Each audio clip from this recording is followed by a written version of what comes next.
은혜라는 단어가 사실은 내가 수고하지 않는 상태에서 받는 혜택이 은혜입니다. 내가 수고하지 않은 것을 받는 혜택이 은혜라는 단어인데, 우리 그 신앙 안에서 가장 큰 은혜는 하나님이 독생자 예수 그리스도를 보내주셔서 그 예수님으로 말미암아, 그분이 죽으심으로 말미암아 우리에게 구원을 주셨다는 것이 가장 우리가 받는 큰 은혜입니다. 할렐루야. 그래서 그 예수님으로 말미암아 우리가 구원의 길이 열리고 그 예수님으로 인하여 하나님 자녀 됐다는 것이 가장 큰 은혜인데, 그러면 그 구원해 주신 은혜만이 그게 전부냐 할 때에 그거는 은혜의 시작일 뿐이지, 그게 은혜의 그러니까 모든 것을 다 포함하는 건 아니거든요. 그게 시작이에요. 구원이 이제 하나님의 은혜를 받는 시작이고 가장 큰 은혜지만, 우리가 구원받은 다음에 은혜는 이제 다양하게 우리가 살아가면서 저 천국 갈 때까지 각자의 하나님에 맞는 은혜들이 있다라는 사실이에요. 할렐루야. 그래서 이 은혜는 사실은 우리가 구원받을 자격이 없는데 주신 것처럼, 우리가 살아가면서 받는 은혜도 사실은 내가 잘나서 아니면 내가 똑똑해서 내가 뭐가 하나님 앞에서 받을 만한 뭐가 있어서 주시는 은혜가 아니라는 거예요. 그 하나님의 은혜는, 그 은혜의 출발은 하나님이 가지신 사랑에서 출발되는 거예요. 그래서 이게 구약의 긍휼하고 좀 다른 단어예요. 구약의 긍휼과 신약의 은혜는 다른 개념이에요. 그것이 동일한 것은 그것이 그의 백성, 그의 자녀에게 주시는 어떤 혜택이지만, 구약의 긍휼과 신약의 은혜는 다른데, 구약의 긍휼은 심판과 연결된 긍정적 단어예요. 심판, 그 반대편인 게 긍휼이에요. 긍휼이라는 단어가 불쌍히 여겨 돌보아준다는 뜻이에요. 그래서 구약의 하나님은 그의 백성을 불쌍히 여겨서 돌보아 주시고 참아 주시고 도와주시는 거예요. 근데 이게 그 구약의 긍휼보다 더 높은 하나님의 어떤 모습이 신약의 은혜라는 단어예요. 그 은혜는 왜 구약의 긍휼보다 크냐면, 예수 그리스도로 말미암아 우리에게 온 것이 은혜이기 때문에, 대가를 치룬 하나님 아버지가 스스로 대가를 치루어서 우리에게 주신 그것이기 때문에 구약의 긍휼하고 다른 단어예요. 훨씬 그 은혜라는 단어가 더 훨씬 높고 깊고 넓어요. 그분의 은혜가. 그래서 우리가 하나님의 은혜를 우리가 이제 받고 살아가는데, 사실 이런 게 있습니다. 우리가 살아가면서 공기를 마시고 내쉬고 공기를 먹고 살기 때문에 호흡하고 우리가 살아가지 않습니까? 근데 그 공기를 먹고 마신다라는 것에 대한 생각이 없잖아요. 그리고 공기가 우리에게 있어서 호흡하게 한다는 고마움도 모르잖아요. 똑같이 교회 안에 뭐가 문제가 있냐면, 하나님의 은혜가 공기와 같아서 우리는 그분의 은혜로 충만한 은혜 속에 살아가고 있음에도 불구하고 그걸 의식하지 않고 고마워하지 않는 게 오늘날 성도의 모습이에요. 네? 그래서 하나님이 마음 상해하시는 게 바로 그거예요. 내가 너희들에게 긍휼보다 더 큰 은혜를 주기 위해서 예수님까지, 독생자 예수님까지 죽여서 너희들을 은혜를 내가 베푸는 건데, 그 은혜가 공기와 같아서 너에게 인생이 충만하게 있음에도 불구하고 너희들은 그 은혜에 대한 감사나 고마움이나 그거에 의식하지 않는 거에 대해서 하나님의 마음 상한다는 거죠. 그래서 예수 믿는 사람들이 그 하나님의 은혜를 알고 산다는 것만큼 중요한 문제가 없어요.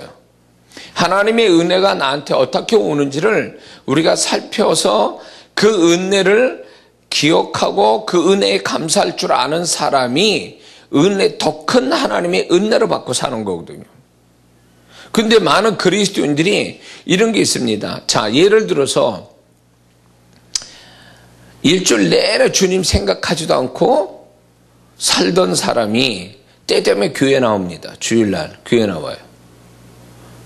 그리고 헌금할 줄도 알아. 봉사할 줄도 알아. 세상에서 징탕망탕 세상에서 그렇게 살았는데 때 되면 교회를 찾아 나오고 기도할 줄도 알고 헌금할 줄도 알아요.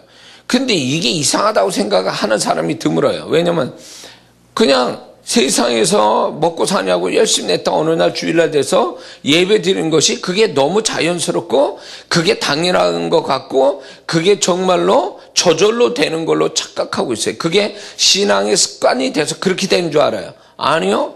이거는요, 하나님이 그 사람에게 예배를 드리고 주일날 교회 나와서 헌금하게 하시는 하나님의 은혜가 있으니까 그 은혜가 작용하는 거지, 그게 저절로 되거나 당연히 되거나 그것이 정말로 어쩌다 되는 게 아니라는 거예요. 그게 이상하지 않냐 말이죠. 자, 구약 식도로 말하면 우리가 죄를 질 때마다 하나님이 징계를 하세요. 구약의 하나님은 심판 하나님이기 때문에 묵과하지 않아요. 죄를 심판을 해요. 근데 우리는 하루에도 수백 번 죄 짓고 살아요. 마음으로, 행동으로, 입술로. 근데도 안 죽어. 심판 안 받고 살아. 죄를 반복해도 그 죄가 하나님이 심판을 안 하셔. 죄에 대한 대가를 치르게 하지 않는다. 그게 이상하지 않냐 그 얘기예요. 그게 뭐겠어요? 우리가 실컷 우리가 잘못을 범해도 구약대로 심판받지 않고 저주받지 않고 살아가는, 멀쩡하게 살아가고 또 내가 수고한 대로 좀 먹고 이런 것들이 사실은 하나님의 은혜로서 그게 은혜가 작용하니까 그런 일이 벌어지는 거지, 그게 저절로 되는 게 아니라는 거예요. 그게 아무런 일이 안 일어나는 게 그게 당연한 게 아니라는 거예요. 응? 자, 이런 거 생각해 보세요. 우리가 밥을 먹고, 그러니까 음식을 먹으면서 내가 조심스럽게 건강을 위해서 신경 쓰고 사니까 그게 지금 이렇게 되는 줄 알아요. 어디로 가? 그냥 있어, 그냥. 그게 저절로 되는 줄 알아요. 저절로 건강해진 줄 알아요. 그 병원에 지금 중환자실에 있다가 죽어가는 사람이, 그 사람은 뭐 막 살아서 그렇게 됐겠습니까? 막 살아 중환실 들어간 거예요, 중환실? 아니에요. 그분들도 사실은 열심히 살고 건강히 살려고 몸부림치다가 자기 의지와 상관없이, 의사와 상관없이 진짜 불치병 들고 그 아주 심한 병 들어서 갔을 뿐이에요. 그러면 우리가 이렇게 멀쩡하게 건강하게 사는 게 내가 똑똑하고 건강관리 잘했을 테냐? 절대 그렇지 않아요. 이게 다 하나님이 우리의 몸을 위하신다라고 하는 하나님의 은혜가, 몸을 위하시는 그분의 은혜가 있으니까 지금 우리가 이렇게 멀쩡하게 사는 거예요. 아멘이에요. 그러니까 그게 어떻게 보면 당연하고 자연스럽고 이런 것들이 결국 보면 그게 우리는 그렇게 당연하고 그렇게 당연하고 저절로 되는 것 같은 그것이 사실은 하나님의 은혜가 작용하니까 그게 그렇게 되는 거지. 예를 들어서 하나님의 은혜를 다 걷어낸다 우리에게서, 그러면요 살아남을 사람은 얼마 없어요. 근데 사람들은 몰라요. 공기가 없어 봐요. 어떻게 되는 거예요? 순식간에 한 2분 3분이면 다 죽는 거예요. 하나님의 은혜라는 공기가 우리에게 있어서 우리를 이렇게 자연스럽게 살아가게 해주고 계시는 거에 대해서 그걸 의식하고 고마워하는 성도가 얼마나 있냐고요. 하나님의 은혜를 얘기할 때는 이렇게 얘기해요. 사람들이, 성도들 어린 신앙은요, 내가 뭐 어려움이 있었는데 그걸 하나님이 도와주셨어요. 뭐 내가 잘못됐는데 그분이 바로 고쳐주셨어요. 이런 거 가지고 하나님의 은혜로 얘기해요. 그건 초보자 신앙이에요. 가장 어린 신앙이 얘기하는 거예요. 신앙을 좀 더 그분과 교통하고 그분과 오래 살고 그러다 보면요 온통 모든 게 다 신기할 뿐이에요. 다 그분의 손길이고 그분의 은혜로 나타나는 거예요.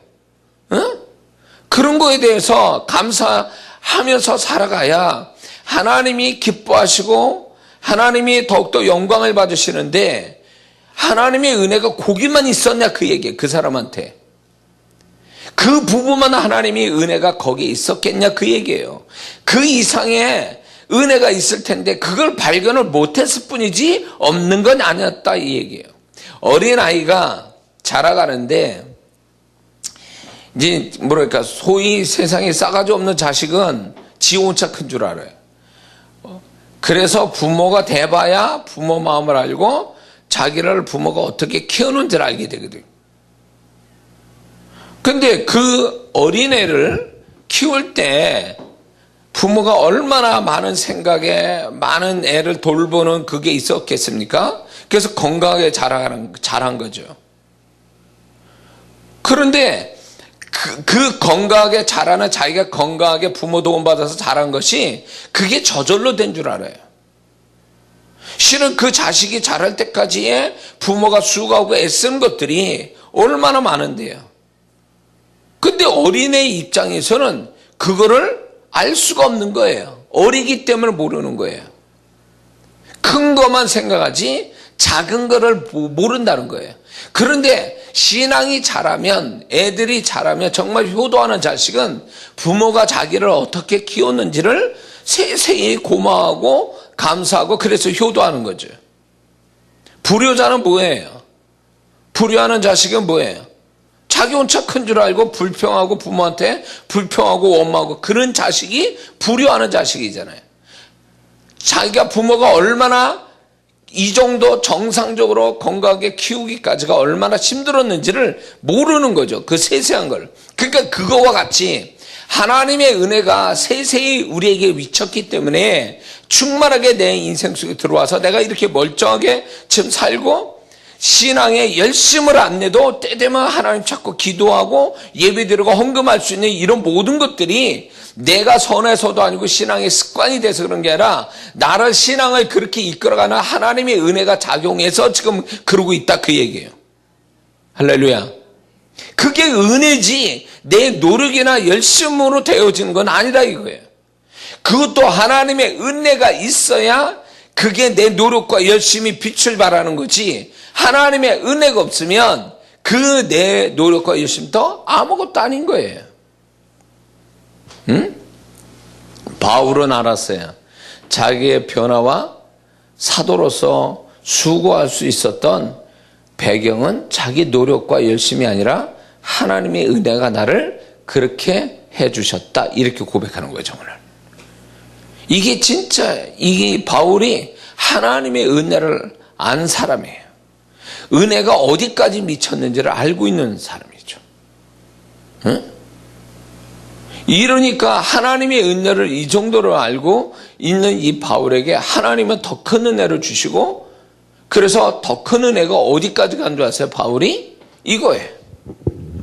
바울이 말한 게 하나님이 말씀한 걸로 인정해서 성경으로 남겼어요.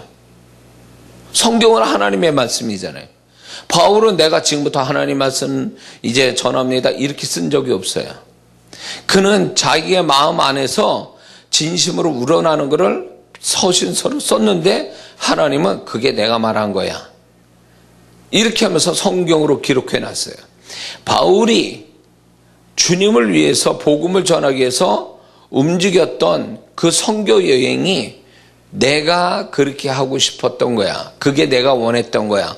그래서 바울의 행적을 사도행전으로 기록했잖아요. 그게 무슨 얘기일까요? 바울의 은혜가 큰 게 어디까지 갔냐면 주님처럼 돼버린 거예요. 바울이. 그가 말한 게 주님의 음성이요, 그가 행한 게 주님의 발자취. 그래서 성경으로 기록해놨다는 것이 바로 뭐냐면 은혜를 아는 자에게 더 큰 은혜를 주시는데 바로 과분하게 주님과 동격으로 만들어 주시는 거예요. 이게 엄청난 은혜인 거죠. 그러니까 은혜를 알아가는 사람일수록 은혜 더 큰 은혜를 받는데, 싸가지 없는 성도들, 이 은혜를 모르는 성도는 기존에 있는 은혜마저도 소멸된다 그 얘기예요. 잘 들으셔야 돼요. 하나님의 은혜를 모르고 불만을 가지고 더 갖지 못하고 더 잘 되지 않고 더 뭔가 이렇게 축복 못 받는 거에 대해 불평하고 원망하면요, 그 있는 은혜마저도 싹 걷어내요. 자, 이게 구약의 예표가 됐는데, 광야 생활했던 이스라엘 백성들이 하도 하나님 원망하니까 이들의 원망을 하나님이 어떻게 작업을 하셨냐면, 그래? 니들 그런 식으로 내가 너를 돌봐주고 구름기둥 불기둥으로 그렇게 도와준 걸 너희들은 몰라? 그래가지고 어떻게 했어요? 기존 사막에는요, 불뱀이 존재하고 있었어요. 근데 그동안 하나님이 그거를 막아주고 계셨어요. 그게 은혜였어요. 그게 긍휼이었다고요. 근데 이들이 그걸 모르는 거지. 그러니까 하나님이, 그래, 그러면 내가 지금부터 이제 그 은혜의 긍휼의 벽을 걷어내면, 딱 걷어내니까 그때부터 있었던 불뱀이 쳐들어와서 그 이스라엘 백성을 이제 죽게 만들었잖아요.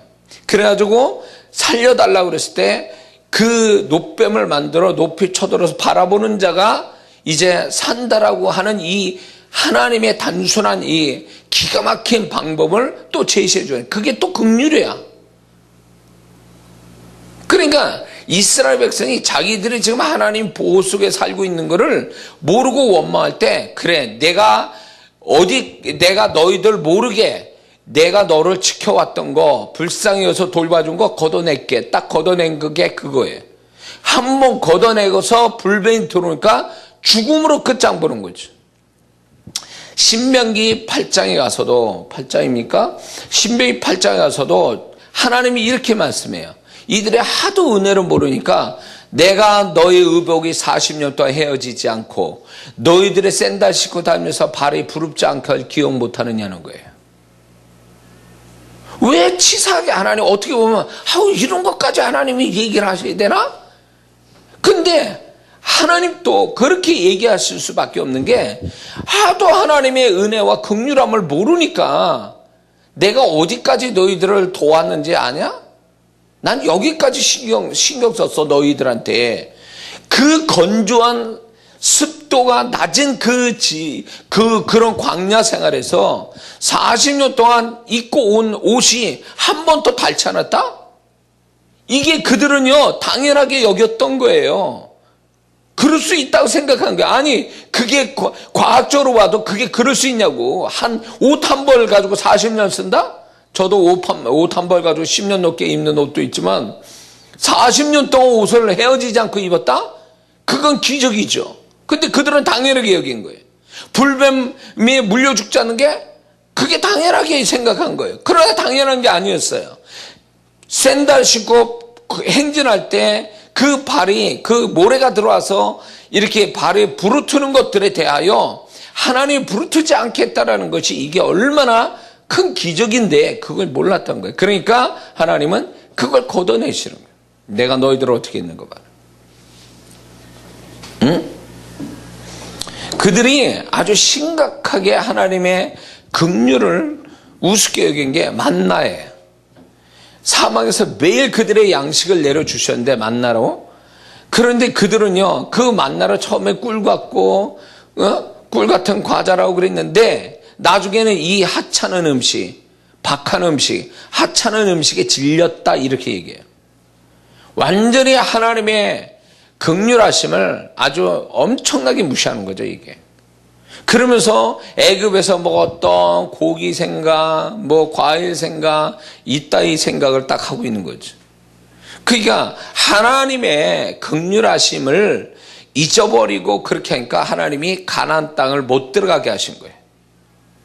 그래서 광야에서 광야 1세대를 다 죽이신 거지. 오늘날 하나님의 은혜가 우리에게 세세히 미치고 충만한데도 그 은혜를 발견할 생각을 안 하고 자꾸 자기들의 욕구불만, 욕심으로 인한 어떤 욕구불만, 내지는 자기가 불편하고 힘들고 어려운 것만 생각해서 하나님을 원망하고 의심하고 하나님 앞에 게으르는 이 은혜를 모르는 자에게, 그런 사람에게 하나님이 은혜는 더 주시지 않는다라는 거예요. 그 은혜를 네가 은혜를 모르니까 내가 그 은혜를 걷어내겠다는 거예요. 은혜가 그렇게 싸구려가 아니라는 거예요. 구약의 긍휼보다 더 큰 게 은혜인데 그 은혜가 큰 이유는 예수 그리스도를 희생해서 우리에게 주신 은혜이기 때문에 내게 온 은혜는 다 값진 거예요. 그런데 그 은혜를 값없이 싸구려로 여기는 한 그 은혜를 감사하지 못하는 한 하나님은 그 은혜를 걷어내신다는 거죠. 그래서 많은 사람들이 그 은혜를 고마워하지 않고 살다가 어느 날 은혜를 확 걷어내니까 이렇게 하나님의 은혜를 그 삶 속에 걷어내니까 좋은 사이였던 사람이 막 치고받고 싸우질 않나? 내가 열심히 해서 수고한 것만큼 얻었는데 하나님 은혜를 확 걷어내버리니까 수고해도 열매가 없지 않나? 하나님, 그리고 내가 여지껏 건강해서 운동하고 밥 잘 먹었는데 하나님이 건강에 대한 은혜를 확 걷어내니까 그때부터 병들이 막 생기기 시작하고 원래 그게 정상이었던 거예요. 치고받고 싸우고 병들고 해도 수고한 것도 없고 이게 그 사람의 원래 정상적인 삶이었던 거예요. 하나님의 은혜로 사시는 비정상적인 삶을 살고 있었던 거예요. 근데 그 은혜로 비정상적인 삶을 산 거에 대한 감사가 없으니까 그래? 니들이 은혜에 대한 비정상을 삶을 네가 우습게 여기지. 그래, 그럼 걷어내서 니들이 원래부터 있었던 그 삶을 내가 보여줄게. 그러고 그런 거예요. 너희들이 사막에서 그냥 편안하게 길을 걸으니까 아무것도 없이 니들이 편하게 걷는 것 같았어? 그래, 그럼 네가 원래 이 사막 생활이 어떤지 내가 비정상을 너희들의 정상적인 삶을 보여줄게. 그리고 걷어내서 불병이 들어와서 물려 죽은 거예요. 그게 정상이에요. 사막의 불뱀에 물려 죽는 그 독사에 물려 죽는 게 정상이었던 거예요. 그들이 물려 죽지 않고 살았던 게 비정상이고 그 비정상이 바로 하나님의 은혜, 긍휼이었다. 긍휼. 근데 그 긍휼보다 더 큰 게 하나님의 은혜였는데 우리는 그 큰 은혜를 받고도 살아가면서 그걸 모른다, 그 얘기예요. 부모 도움받고 자라는 자식놈이 부모가 얼마나 수고해서 자를 키워준지 모르는 것 똑같은 거죠. 저는 나이 먹을수록 이 은혜라는 단어가 너무 새롭게 와닿았어요. 그래서 제가 이 은혜를 어떻게 제가 이제 그 하나님이 깨닫게 하셨냐면 이거예요. 제 신앙 간증과 같은 건데 나보다 좀 더 잘 되고 나보다 좀 낫고 내가 볼 때 나보다 못난 사람인데 나보다 더 모든 게 좋아지고 이러면 축하는 해주지만 마음은 씁쓸해. 뭔지 모르게 내가 속상해. 나는 왜 저 사람보다 더 열심인데 난 안 되지? 왜 나한테는 그런 게 없지? 하나님, 난 뭡니까? 내가 뭘 잘못해서 내가 저 사람보다 더 열심히 하고 뭘 했는데 왜 나한테는 그게 없습니까? 이러면서 한편으로 씁쓸하면서 하나님께 또 좀 속상하기도 하고 원망 비슷한 것도 하게 되고 낙심이 되기도 하고 막 이런 마음들이 훅훅 들어와요. 전에 그랬어요. 그래서 이런 것도 있어요. 난 잘 되는 데는 박수로 못 쳐주는 거지. 기뻐해 줄 수가 없어요. 그런데 가기도 싫고 그 사람보다 내가 못난 것도 없는데 나는 그 사람보다 나은 게 없어. 뭔가 더 좋은 게 없어. 그럴 때 불만이 갖게 되고 그리고 상심이 돼요. 불평이 되고 낙심이 되고 슬퍼요. 맥 빠져요. 그러면서 무기력해져요. 그게 싫은 거예요. 그러니까 내 주변에 나보다 잘된 사람이 있으면 내가 며칠을 그냥 괴로워하는 거예요. 인간의 타락한 어떤 본성이 내 안에 있는 거죠. 남 잘되는 꼴을 못 보는 거. 사촌이 땅을 사는데 왜 배가 아파요? 자기 혈육인데. 그게 한국 사람 근성이에요. 그게 한국 사람만 아니라 원래부터의 인간이 가진 죄성이에요. 근데 내 안에도 그게 있어. 목사하면서도 그게 있는 거예요. 그런데 그런 마음이 있었어요. 근데 어느 세월인가 하나님이 은혜라는 단어를 제가 묵상하면서 그 단어를 주님이 깨닫게 하면서 내 마음에 살과 피처럼 그 하나님의 은혜가 내게 딱 들어와서 자리를 잡는데 뭘로 하냐면 이렇게 정리가 된 거예요. 그래, 저 사람은 하나님이 판단하셔서 저 은혜가 필요해서 은혜를 주신 것뿐이야. 나는 나답게 또 하나님은 은혜가 필요해서 나답게 은혜 주신 거야. 그러므로 자랑할 게 없다라는 거예요. 나도 자랑할 게 없고 저 사람도 자랑할 게 없는 거예요. 내가 저 사람 은혜 받는 거 보고 부러워할 것도 없다라는 거예요. 왜냐면 나한테도 그 은혜가 또 있으니까. 나다운 또 다른 은혜가 있으니까.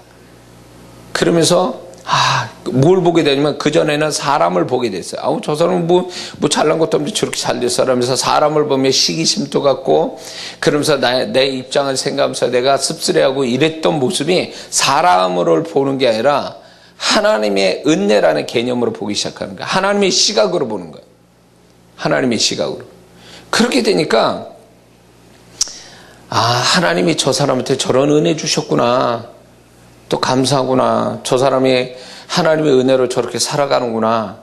그러면서 하나님의 시각으로 보니까 그게 하나님에 대한 감동이 오는 거야. 하나님에 대해서. 고마우신 하나님.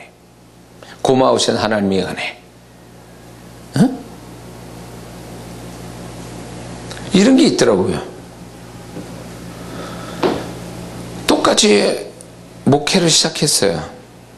그런데 똑같이 목회 시작하고 똑같은 신학교를 똑같이 목회했는데 두 사람이 열심히 해요. 그런데 한 목회자만 목회가 나아져 가는 거예요. 좀 더 목회가 더 잘 돼가요. 이쪽 목회는 반대편의 그 친구 목사는 목회가 지지부진해. 근데요, 뭘까 저게 똑같이 하는데도 왜 저럴까 그럴 때 딱 하나님이 가르쳐 준 게 있었어요. 그게 뭐냐면 이쪽 교회는 목회가 어려워도 생활할 수 있는 하나님 또 이런 생활할 수 있는 것들이 있었어요. 근데 이쪽은 자식이 많아요. 자식이 많다 보니까 원래 똑같이 이쪽 편의 목회자와 똑같이 되면 자식의 어려움이 생기는 거예요. 재정적 어려움이. 그러니까 하나님이 재정을 채워주시기 위해서 또 교회를 또 잘 되게 하시는 거예요. 저는 그런 거를 보게 됐어요. 똑같이 수고해도 이 사람한테 이런 은혜 주시고 저런 사람한테 저런 은혜 주시는 거. 이렇게 보면서 하나님이 생각 깊게 각 사람에 맞게 은혜 주고 계신다는 걸 알게 되는 거예요. 이 사람은 내가 실제로 경험한 것은 이쪽 목회자는 영적 유산이 많아요. 부모님으로부터 받은 영적 유산이 있어서 모든 게 잘 풀려가요. 잘 되어가요. 근데 똑같이 같은 그 목사는 너무 힘들어. 부모가 다 예수를 안 믿고 그러다 보니까 목회가 너무 힘들어요. 그런데 뭘 하나님이 공평하게 은혜 주셨냐면 이쪽에 있는 목사보다도 이 어렵게 목회하는 목사에게 하나님이 기도할 마음, 기도의 양, 믿음의 양을 더 많이 주셨어요. 그걸로 인해서 이 잘 되어가는 그 목사보다 훨씬 더 많은 기도를 하게 되고 훨씬 더 많은 믿음을 가지고 사는 거예요. 그래서 그걸로 축복받고 가는 거예요.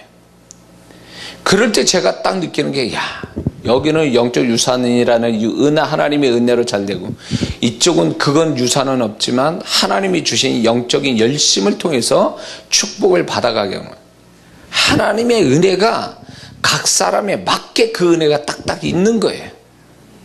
그러면서 부러워할 것도 없고 사실은 자랑할 것도 아니에요. 저 사람이 부러워한다면 내게 있는 하나님의 은혜를 무시하는 거예요. 잘 되는 저 사람 보면서 내가 시기하고 질투한다면 내게 주신 은혜를 아직 못 본 거예요. 그리고 저 사람이 자기가 잘된 것을 자기가 열심히 내서 잘한 것처럼 해서 자랑한다면 그 사람은 하나님 은혜 무시하는 사람이에요. 자랑할 수도 없는 거예요, 사실은. 하나님의 은혜가 작용하니까 그렇게 된 것 뿐이지 자기가 잘나서 열심히 해서 된 게 아니거든요. 저도 지금 또 제가 하나님의 사역을 이렇게 하지만 이 사역에 많은 역사들이 왔어요. 그런 거 볼 때 그거는 내가 한 게 아니에요. 그분의 은혜가 그 사람들에게 은혜 주시니까 그렇게 된 거지 내가 잘나서 되는 것도 아니에요. 만약에 하나님의 은혜가 집회 가운데 없으면 내가 죽으라고 밤새도록 난리를 쳐도 하나님의 축복은 오지 않을 수도 있어요. 그분의 은혜가 있어야 되는 거예요. 모든 게. 그러므로 우리가 하나님의 은혜를 너무 잘못 알고 있다는 거죠. 잘못 알고 있어요. 우리가 하나님의 은혜라는 단어를 어디로만 많이 쓰냐면 죄에서 구원받았다. 우리는 구원받은 거에 대한 은혜, 또 죄사함 받았다는 것에 대한 은혜, 그것만 생각하지 다른 은혜를 생각하지 않아요. 그러나 은혜는 이런 게 있어요. 영적인 은혜가 있고 육적인 은혜가 있어요. 영적인 은혜라면 죄사함, 구원 뭐 이런 게 영적인 은혜겠죠. 수고하지 않는 축복이니까. 근데 육적인 은혜라는 것은 우리가 살아가면서 하나님이 주신 일상의 현실적인 축복들이 있어요. 그게 육적인 축복이에요. 육적인 하나님의 은혜라는 거죠. 그래서 우리가 살아가면서 은혜는요, 다양하면서 각자에 맞게 하나님이 은혜 주셨다는 거예요. 공평하게 주시는 공통된 은혜도 있지만 각 사람에 맞게 특별한 은혜들이 있었다라는 거예요. 그거를 남 보며 부러워할 게 아니라 내게 주신 은혜가 뭔지를 찾아보는 게 그게 하나님을 존중하는 마음이에요. 아멘 하세요. 하나님을 존중한다면 내게 주신 은혜에 감사하고 거기에 만족해야지.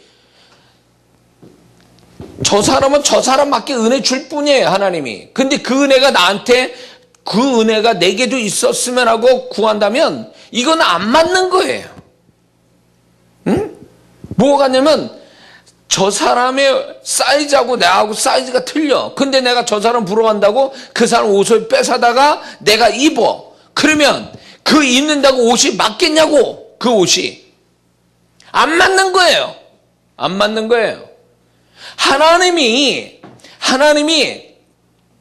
그 사람의 성품이나 상황이 다 틀리기 때문에 거기에 맞게 맞춤 은혜를 주셨는데도 불구하고 그거는 생각 안 하고 자꾸 남이 받은 은혜 가지고 왜 나는 저 은혜를 나한테 안 주시냐고 난리를 친다면 이것만큼 어린석은 사람 없고 하나님이 나중에 하나님이 뿔따고 나시는 거예요. 야, 내가 너한테 맞춰서 은혜 줬는데 얘가 만약에 예를 들어서 이 사람은 김치찌개를 먹고 싶은 거예요. 근데 이 김치찌개 먹고 싶은 사람한테 피자를 줘버려. 그럼 이게 맞는 얘기냐고. 이게 피자 먹고 싶은 사람한테 김치찌개 줘봐요. 그게 맞는 얘기냐고. 똑같아요. 하나님은요 각 사람에 맞게 은혜를 주셔요. 그분은요 우리를 사랑해서 구원을 해주셨으면 내가 그분의 사랑을 받는 자이기 때문에 나한테 맞추어서 딱 맞는 은혜 주셨다라는 걸 믿고 그 은혜를 찾아보고 그 은혜에 감사해야 풍성한 은혜, 바울이 받았던 더 큰 은혜를 받을 수 있는 자격이 부여된다, 그 얘기예요. 할렐루야. 남 못 가진 거 가지고 마음 쓰지 말고 그것 때문에 속상해하고 그것 때문에 무력하고 그것 때문에 불평할 게 아니라 하나님이 내게 주신 은혜를 지금 찾아봐야 돼요. 자, 이런 거예요. 많은 사람들이 완벽한 은혜를 받기를 원해요. 남들 가지고 다 싹 다 나도 갖고 싶고 나도 그냥 100% 완벽한 은혜. 그래서 하나도 내가 결점이 없고 원함이 없을 만큼의 완벽한 은혜를 구하는 그 자체가 벌써 이미 하나님에 대한 존중함이 없는, 그리고 하나님의 은혜를 무시하는 처사예요. 그러면 완벽한 은혜를 구한다면 그 사람은요 빨리 이 세상 떠야 돼. 왜? 천국에는 완벽한 은혜가 있으니까. 아니 이 땅에 사는데 완벽한 은혜를, 지금 우리가 불편한 게 있어요. 사실은 모자란 것도 있어요. 어려운 것도 있어요. 근데 그것도 하나님이 그럴 이유가 있는 거예요. 그 속에서 하나님의 은혜가 떨어지게 하시기 위해서 또 새로운 은혜 주시기 위해서 그런 일들이 허락된 건데, 하나님 왜 나한테 어려움 주시고 내가 이렇게 모자란 거 많고 왜 이렇게 힘든 게 많아요? 라고 자꾸 물어대면, 야, 내가 그동안 은혜 베풀어 준 것도 있고 지금 또 은혜 준 게 있어. 그리고 내가 새로운 은혜 주려고 그 일을 허락했을 뿐이야. 그분의 마음을 헤아려 보는 게 아니라 왜 나를 불편하게 만드냐, 이게 꼭 뭐가 같냐면 광야 1세대와 다른 바가 없는 거예요. 왜 나한테 고기 안 줍니까? 우리에게 왜 우리에게 과일 안 줘요? 애굽에서 먹었던 고기 왜 안 줍니까? 이렇게 묻는 거와 똑같은 거예요. 그래도 광야에서 추울까봐 불기둥, 더울까봐 구름기둥, 의복을 가져왔는데 그게 헤어지면 벌거벗고 다닐 수 있으니까 의복이 헤어지지 않게 하는 거, 사막의 모래를 걷는데 발이 부르트지 않도록, 샌들에 부르트지 않도록 발바닥을 힘있게 하시는, 두껍게 해서 힘들지 않게 하시는 하나님이 가지각색의 은혜가 있는데 왜 그거는 모르냐, 그 얘기예요. 그러니까 자꾸 엉뚱하게 욕심내서 자꾸 고기 먹고 싶다, 과일 먹고 싶다, 이따위 그렇게 하니까 하나님이, 너 그러면 내가 더 큰 은혜 가나안을 내가 준비했는데 너희들은 받을 자격이 없다. 여기에서도 은혜를 모르고 감사할 줄 모르는데 내가 너희들한테 뭔 가나안을 준다 해도 너희들은 그 은혜로 여기지 않을 사람들이다. 딱 자격이 없다, 그 얘기죠. 그래서 더 큰 은혜를 받을 사람은 지금 은혜 주신 거를 고마워하고 감사하고, 하나님 이 지금의 이 은혜도 나는 넘칩니다. 내게 은혜가 넘칩니다. 너무 감사합니다. 제가 더 구할 것도 없습니다. 이렇게 돼야 하나님이 새로운 은혜, 더 큰 은혜를 주시지 않겠냐, 그 얘기요. 자기 지금 불편한 거, 자기 모자란 거, 자기 어려운 것만 자꾸 그것만 가지고 하나님이 기존에 주신 은혜를 우습게 여긴 자, 그게 없는 것처럼 여긴 자는 이렇게 이 말씀 잘 기억해야 됩니다. 있는 자는 더 있게 하시고 없는 자는 그 있는 것마저 빼앗기리라. 이게 영적인 법칙이에요. 한 달란트 받은 자가 못 받았어요? 받았잖아요. 그거 어마어마한 돈이에요, 한 달란트라는 돈은. 근데 그걸 없는 것처럼 했잖아요. 주인 원망하고 있었잖아요. 그러니까 빼앗아다가 있는 자에게 더 주셨잖아요. 이게 하나님 법칙이에요. 왜 자꾸 없는 것만 따지냐, 그 얘기예요. 지금까지 여기까지 살아온 것도 다 하나님의 은혜 아니에요? 그 은혜가 나를 작용해서 여기까지 왔으면 주신 은혜에 감사해야 더 주시는 거지. 내가 못 받은 은혜를 붙들고 그거에 원망하고 그것 때문에 낙심한다면 그 사람은 그게 잘하는 게 아니라 있는 은혜마저도 소멸시키는 사람이라는 걸 잊지 말아야 돼요. 예? 참 이 은혜라는 걸 우습게 여겨요. 저는 제 아내하고 늘 얘기하지만 저는 신앙 고백이에요. 내가 처음에 어디에 있었고 하나님이 여기까지 나를 어떻게 인도하셨고, 내가 아무리 열심 내고 밤새도록 집회하고 힘들게 했어도 하나님께서 내 열심에 은혜를 주시지 않았으면, 그분의 은혜가 없었으면 나는 여기까지 살아올 수도 없고 나는 이런 일들을 해낼 수 없는 거예요. 그래서 항상 처음을 생각해. 늘 내가 어디 자리에 있었는지 그걸 생각하면서 부어주신 은혜 앞에 저는 더 바랄 게 없어요. 이렇게 제가 건강해서 여러분과 같이 은혜를 나누는 소수의 사람이라도 내가 이렇게 할 수 있게만 해주신 것도 감사한 거예요. 나중에 후회 안 하려고요. 내가 그때 하나님이 부어주신 은혜인데 내가 그때는 불평하고 내가 게을러가지고 안 했어, 이런 하나님 앞에 죄된 후회 안 하려고 최선을 다하는 거예요. 그게 나는 부어주신 은혜에 보답하는 길이라고 저는 생각하는 거예요. 은혜를 아는 자는, 은혜에 감사할 줄 아는 자는요, 꼭 은혜에 보답하려는 게 있어요. 그게 하나님이 원한 건 아니어도 우리가 은혜에 어떻게든지 그 은혜에 보답하려고 애쓰는 그 사람이 바로 하나님의 더 큰 은혜, 더 많은 은혜를 받아가는 그런 통로가 열게 하는 거예요. 그게. 내가 잘나서 하나님이 그 은혜를 바울처럼 빚진 자, 채무자 의식을 갖고 사는 자에게 큰 은혜가 오는 거지, 하나님이 주신 은혜를 자기가 무슨 채권자처럼 받아야 될 걸 받는다라는 입장에 서면 그 사람은 그 은혜는 끝장난 거예요. 포도원 품꾼의 비유에서도 그 말씀이에요. 5번인가 그 주인이 그 한 번만 뽑아도 될 인부를 5번씩이나 1시간 퇴근 1시간 놔두고도 인부를 뽑습니다. 그거는 뭐예요? 일이 많아서가 아니에요.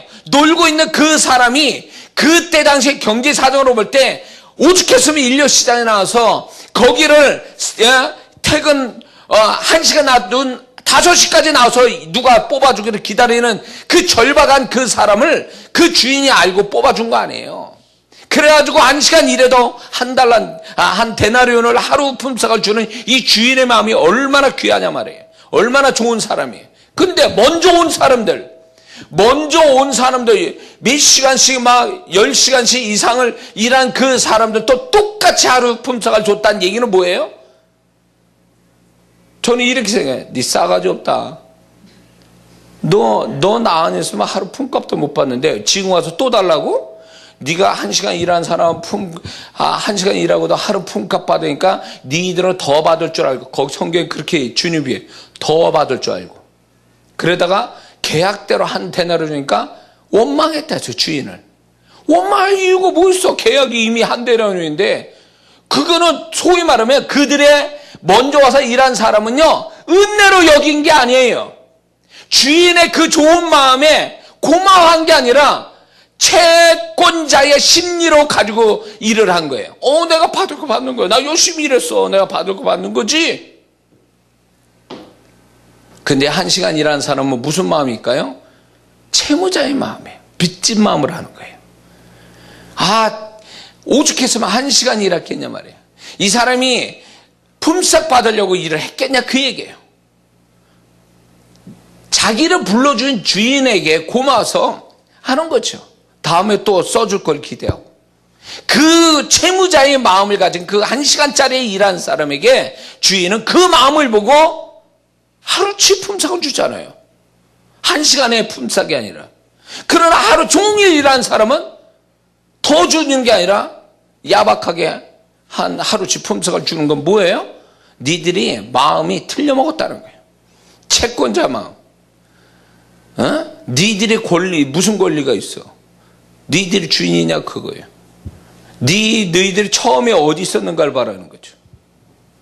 그러니까 많은 그리스도인들이 이거예요. 먼저 온 품꾼 같은 사람들이에요. 이런 심리를 가진 그리스도인들이 많아요. 하나님, 나 헌금했어요. 주일 지켰어요. 근데 나 왜 축복 안 주시죠? 이따위 소리 하는 거예요. 아니, 그렇게 하나님이 베풀어 주신 은혜 앞에 더 받지 못한 거, 자기가 조금 쥐꼬리만큼 하나님께 한 거 가지고 더 큰 축복 받으려고 난리쳐. 안 주시면, 자기 생각대로 안 주면 실망하고 하나님 원망해요. 은혜 받을 자격이 없는 사람이에요. 광야 1세대고요. 먼저 온 품꾼 같은 사람들이에요. 이런 사람들은 은혜가 없어요. 응? 꼭 자기가 하나님 앞에 그렇게 하면 그렇게 축복해 주시는 게 마땅한 거예요? 그게 하나님의 사랑이고 하나님이 우리를 사랑해서 베풀어 주신 은혜라는 생각을 안 하고 하나님께 채권자 권리, 채권자 마음을 가지고 하나님께 대드는 그것은 이미 자기 은혜조차 주신 은혜도 네 싸가지 없다, 배은망덕하다 싹 걷어내는 그때야 비로소 이게 은혜였구나. 하나님의 은혜가 없으니까 모든 게 뻑뻑하게 돌아가지. 하나님 은혜가 없으니까 수고해도 열매가 없지. 하나님의 은혜가 없으니까 고생은 고생대로 하고, 여기서 문제 터지고 저기서 문제 터지고. 그래야 이제 하나님의 은혜가 나를 여기까지 평안하게 하고 모든 게 스무스하게 이렇게 잘 물로 흘러가듯이 흘러가게 하셨구나. 그때는 이미 때는 늦은 거예요. 너는 자격 없어. 은혜 받을 자격. 은혜를 받을 사람은 누구냐 이거예요. 비유를 들면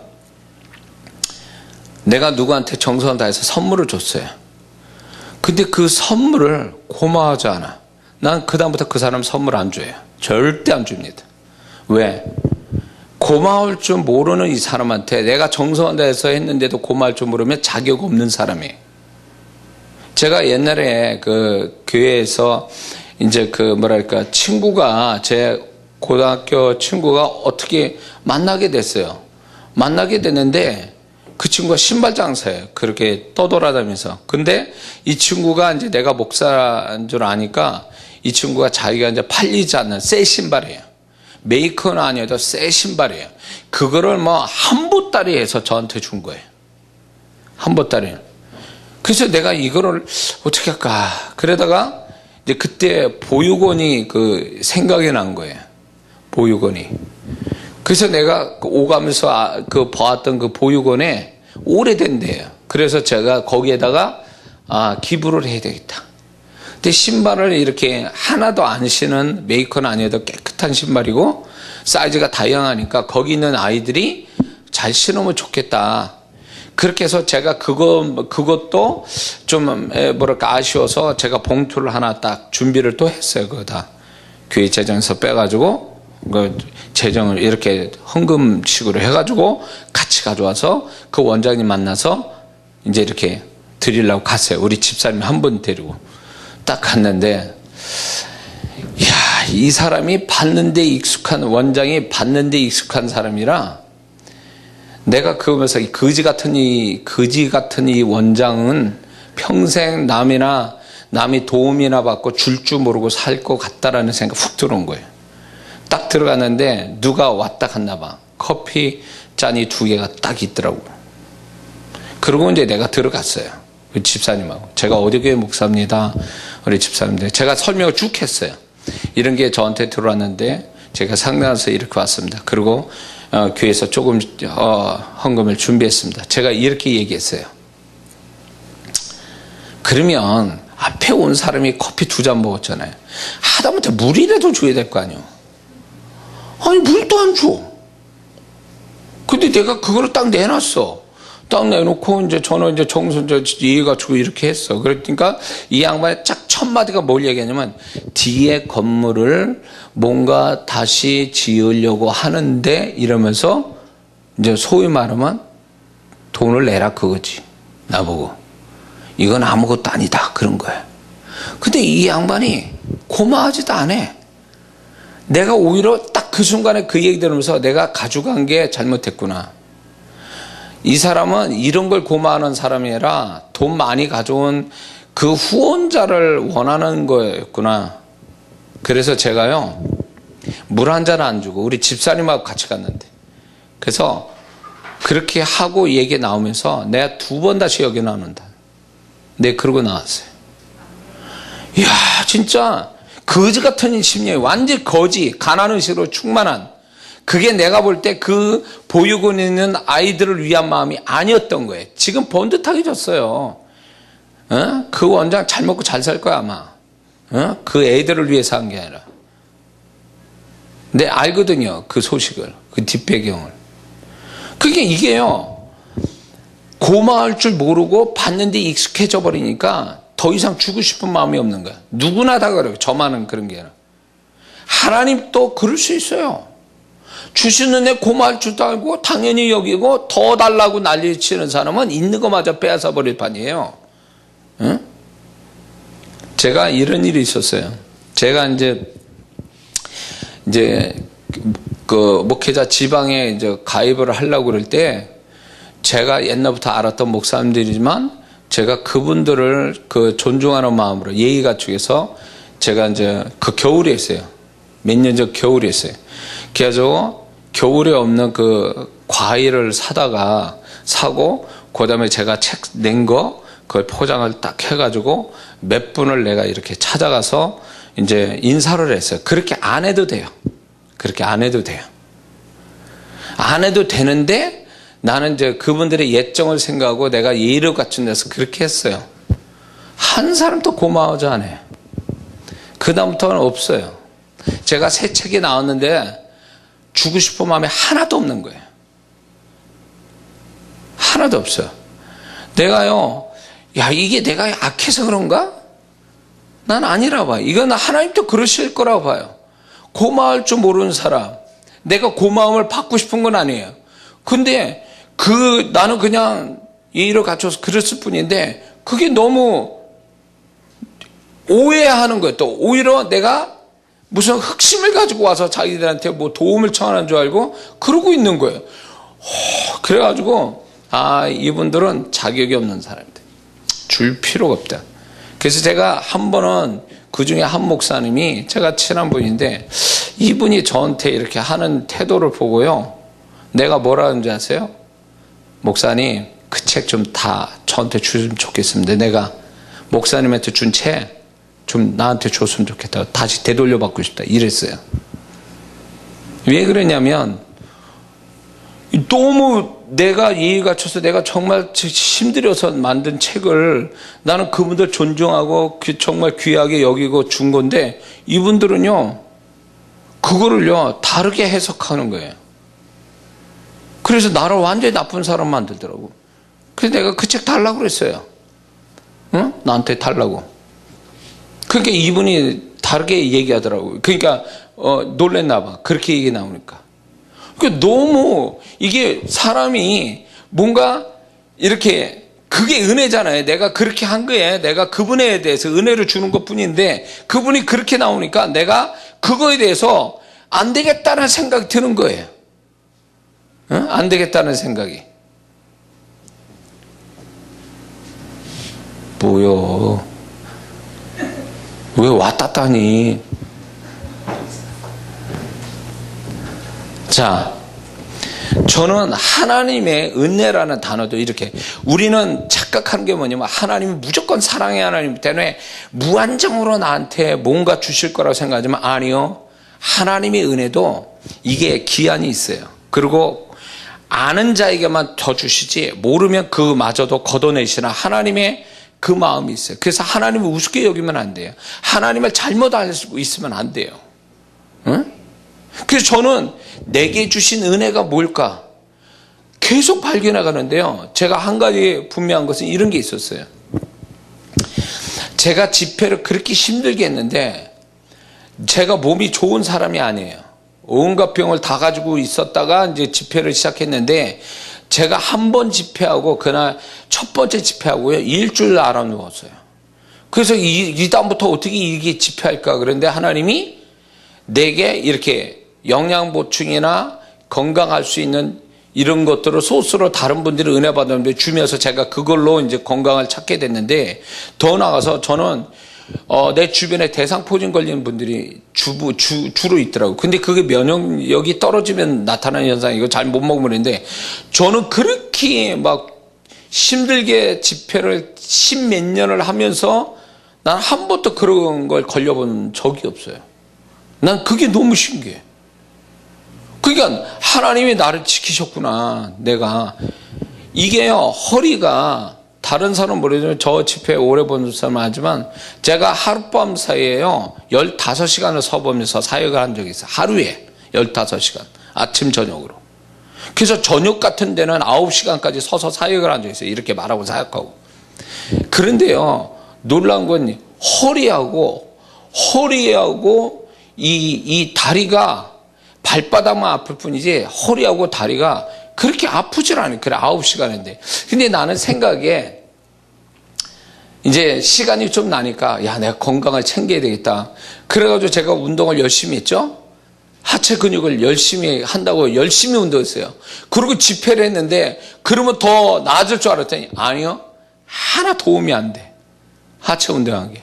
제가 그때 깨달았어요. 내가 운동 안 했을 때 내 허리와 이 다리를 지켜주신 그분의 은혜가 있어서 내가 감당이 됐구나. 내가 다리의 힘과 허리의 힘 키워보려고 운동했지만 그게 도움이 안 되는 거예요. 결국 그러면 뭐냐, 지난 날이 그분이 내 허리와 다리를 붙잡아 주신 은혜로 사역한 거예요. 그러면서 세월이 갈수록 그분이 나를 어떻게 은혜 주시는가를 자꾸 발견이 되니까 너무 그게 감격스러운 거예요. 왜 난 그때는 그걸 몰랐지? 나는 그게 당연한 줄 알았어요. 근데 지나고 보니까 그게 당연한 게 아니라 그분의 손길이었다는 거예요. 그분의 은혜의 손길이었다는 것에 너무 감사하는 거예요. 너무 감사해서. 그래서 저는 자꾸 뒤돌아보면서 그분의 은혜를 어느 순간에 번쩍하면서 깨달아질 때에, 야, 너무 감사하다. 그러면서 왜 그때는 그게 몰랐을까? 그게 당연한 거예요, 여기고. 그러면 지금 다시 돌아보는데, 지금 내 삶에 있어서 당연한 것 속에 하나님이 기가 막힌 은혜들이 있는데, 내가 당연하게 여기서 지나쳐가는 게 있지 않는가라고 생각을 해보는 거죠. 응? 바울은 그거 얘기한 거예요.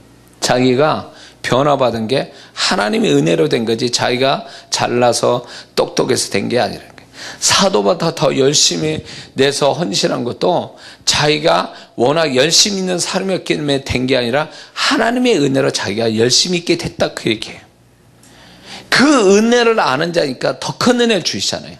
하나님 주님과 동격 같은 존재로 하나님 만들어 주시잖아요. 기가 막힌 거예요. 여러분 자신들 나에게 맞춤 은혜 주신 그 하나님의 은혜를 아냐, 그 얘기예요. 얼마나 은혜를 알고 있어요. 그래서 한번 써봐요. A4 용지에다 내게 주신 은혜, 올해 지나가기 전에 내게 주신 은혜가 뭔지 한번 쭉 적어보라는 거예요. 큰 되고 안 됐던 게 되고 잘 된 거 그거 적지 말고 정말 새삼 내가 못 깨달았던 하나님의 은혜.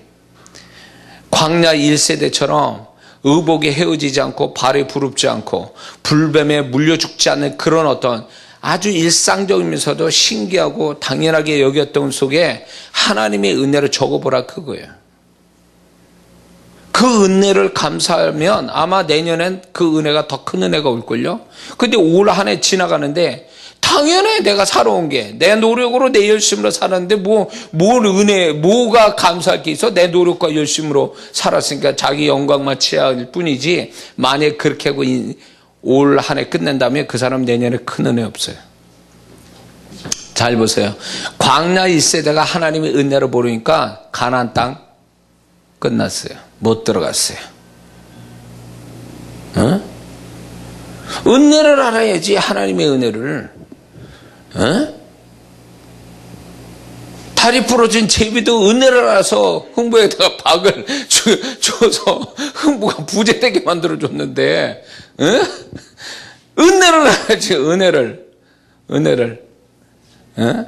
우리가 이 한 해 마치기 전에 하나님의 은혜를, 하나님이 이렇게 하셨죠, 이것도 은혜입니다, 이러면서 하나님 앞에 일일이 다 적으면서, 옛날에 제가 회개할 때요, 다 적어놓고 회개했어요. 대충 하는 게 아니라 1번부터 쭉 써가지고 그거 지어가면서 회개했어요.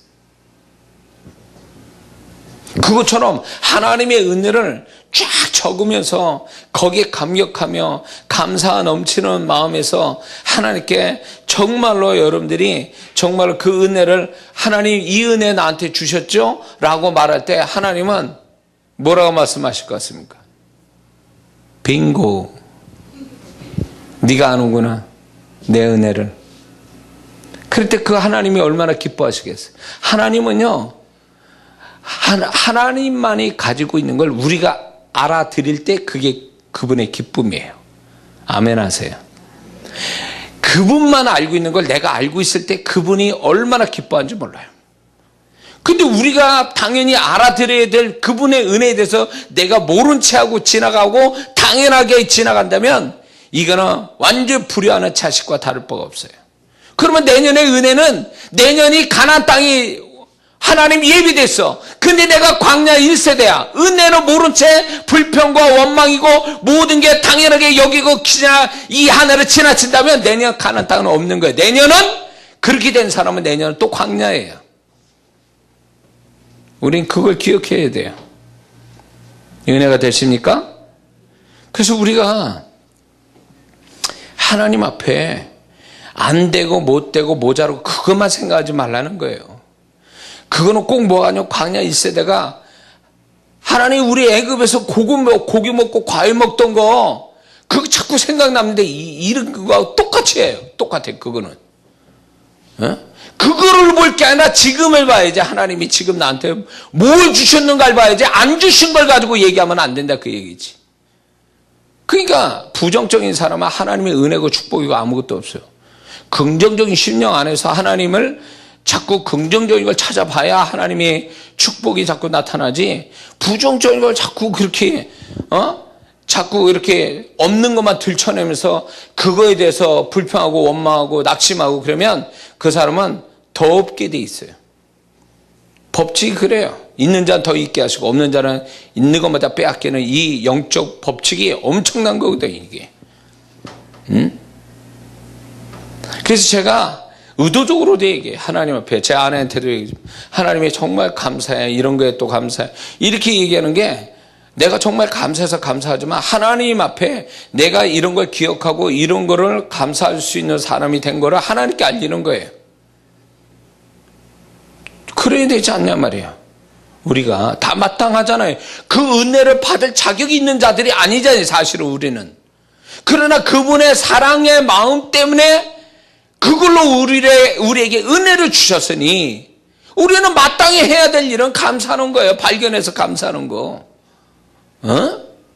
그게 마땅한데 왜? 그리고 그 은혜를 좀 더 나간다면 은혜를 갚아드리는, 보답하는 게 된다면 그 사람은 더 큰 은혜가 가겠지. 더 큰 은혜를. 제가 지금은 그렇게 못해서 조금 하나님께 죄송한 부분이 있거든요. 그게 뭐냐면, 제 아내하고 연애할 때, 그때 이제 제가 청년 때요. 제가 주님 떠나 살아서 돌아와서 제가 어느 해인가 이제 요 12월쯤 딱 됐을 때에 지난 날이 너무 감사한 거예요, 하나님이. 그 1년이 너무 감사해요, 하나님 앞에. 그 은혜가. 그래서 제가 감사헌금을 드렸어요. 근데 그거 좀 모자르겠더라고. 그거 좀 안 되겠더라고. 그래서 제가 어떻게 했는지 아세요? 기도원에 가서 3일로 하나님 앞에 감사의 금식을 드렸어요. 물질 가지고는 너무 이게 모자란 거예요. 그분의 은혜에 보답하게. 그래서 3일 먹는 거 좋아하는 제가 3일 금식은요, 다른 사람과 달라요. 제 아내 먹는 거 좋아하지 않는데 제 아내가 금식하는 거고 내가 금식하는 거 차원이 달라. 같은 금식이라도. 나는 먹는 거 좋아하는 사람은 먹는 거에 인생의 낙으로 삼고, 이 먹는 것도 축복인데 나는 그런 사람인데, 먹는 걸 안 먹고 3일을 하나님께 감사로 제가 금식을 드렸다니까요. 근데 이게요, 기가 막히게 하나님이 얼마나 기뻐하시는지 몰라. 이거를. 그 마음을 아신 거예요, 내 마음을. 아무도 몰라요, 내가 그걸 금식으로 하나님께 감사했다는 건요. 그러니까 어떻게든지 그 은혜로 보답하려고 하다 보니까 그렇게 된 거예요. 그러니까 그게 나는 보면서, 은혜를 아는 자가 은혜를 더 받는 자지, 은혜를 모르는 자는 있는 은혜도 소멸된다. 이게 공식이에요. 지난날 여러분들 1년을 한번 돌이켜 보세요. 저는 메모 이렇게 다이어리에다가 다 이렇게 적어 놓거든요. 그러면서 무슨 일이 벌어졌는지, 하나님이 어떻게 나를 축복하는지 그걸 다 적어놔요. 그러고 보면 너무너무 기가 막힌 거예요. 내가 머리를 짜도 이렇게는 못할 것 같아. 하나님이 나를 이렇게 물 흘러가듯이 흘러가서 여기까지 왔다는 그 자체가 당연한 게 아니라 기적과 같은 것 같이 느껴져요. 은혜를 기적으로 여긴다면 그 사람은 앞으로 기적에 받을 사람이에요. 그게 중요해요. 그래서 지금 안 되고 어렵고 그것만 볼 게 아니라 지금 베풀어 준 거를, 은혜를 결국 가선 더 많이 받으려면 있는 은혜를 살피는 게, 그게 더 큰 은혜를 받는 비결이에요. 할렐루야. 설교가 이 설교인데 지금 본문 가지고 하나도 못하고 지금 다른 얘기로 이 말씀을 전하고 있습니다. 좀 은혜가 되십니까? 자, 그래서 저는요, 저와 여러분들이 12월을 잘 보내야 돼요, 하나님 앞에. 그래야 내년이 달라지는 거예요, 내년이. 그 중에 하나가 뭐겠습니까? 은혜를 발견하는 거예요. 지난날의 은혜. 그래서 그 은혜를 감사하고 보답해드리는, 이것이 돼야 내년에 하나님의 예비하신 은혜가 더 증가되고, 또 그 새 은혜 앞에 또 하나님을 감사하고, 그러면서 하나님의 그 사랑에서 나온 그 은혜에 이런 게 있어요. 은혜를 보답할 줄 아는 사람은 저는 이런 선물을 주시는 것 같아요. 제가 놀라운 걸 발견했는데 하나님의 은혜를 알고 그 은혜를 보답한 자에게 주신 가장 큰 은혜가 뭔지 아세요? 저는 그거를 전 나름대로 경험했다 보는데 그게 뭐냐면 그분의 마음과 그분의 사랑을 부어주는 거예요. 그 사람 마음 안에. 그게 가장 큰 은혜예요. 응? 제가 그때 감사로 하나님의 은혜에 보답해 드릴 때 그 3일 금식으로 그랬을 때 제가 그 이후가 가만히 살펴보니까 주님을 더 뜨겁게 사랑했던 것 같아요. 더 그분과 교통이 되어지고 친밀함을 갖게 되고 그게 축복이었어요. 저한테는. 그래서 제 인생이 빛나는 그 시절이 있었다면 그때예요. 주님과 친밀한 교통을 가지고 살았던 그게 그때 당시에 돈도 없고 뭣도 없어요. 장래도 안 보여. 근데 저한테는 아주 지금 생각해도 굉장히 풍요로운 정말 풍요로운 삶을 살았는데 그게 바로 주님과 소통하며 살았던 친밀한 소통을 가지고 살았던 거. 근데 그게 제 노력으로 된 게 아니라 주님과의 어떤 주님의 은혜를 알고 주님의 은혜에 보답하려고 하는 것에 그 보상으로 그분의 마음, 그분의 사랑을 부어준 게 나한테는 큰 은혜였던 거예요. 그래서 여러분들 이 한 해 지나가기 전에 다시 한번 베풀어 주신 은혜, 맞춤으로 나에게 주신 은혜, 거기에만 만족하세요. 남 받은 은혜 그거 구경하지 말고 거기에 마음 상하고 거기에 부러워하지 말고 나에게만 주신 그 맞춤으로 주신 그분의 사랑으로 나온 은혜 앞에 감격하고 감사하고 보답하는 이런 12월이 됐으면 좋겠습니다. 할렐루야. 기도하겠습니다.